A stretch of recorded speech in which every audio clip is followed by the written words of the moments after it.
I'm Michael Kuss with Russ, Lacate. We are two Mets on the mic. Yesterday at YVR, Tuesday, 35 millimeters of rain. I thought, well, that seems like quite a bit. Check the Yeah. record, 65 millimeters from 1989. So not even close. It No, was I a mean, wet it is day for sure. November, right? We tend to But get yeah, rainy days it in puts it November. all in perspective, Russ. Yeah. And now we do still have a little bit more wet weather to get to before the Arctic air plunges in. How do you time it all out?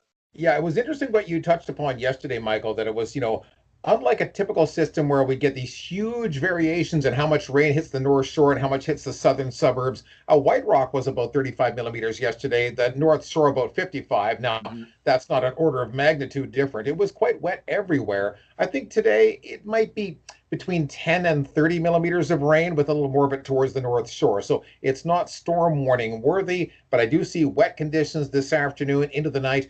And I think all the showers wrap up before midday Thursday. So we're well on our way towards that drying trend and the colder air checking in at the end of the week.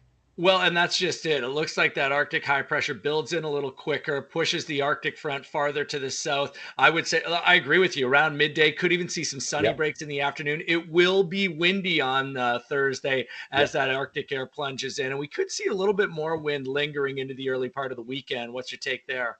Yeah, my favorite part of that discussion is we're already seeing Arctic air for the second time this fall. It's It's barely into crazy. November. It's chilly this weekend. I don't think it's crystal clear. There's some clouds along the Mhm. backside of the neighboring North Shore Mountains, maybe some flurries on the backside of the mountains. Lower mainland, partial sunshine Saturday and Sunday. Now it's cool. Morning lows probably slipping just below the freezing mark.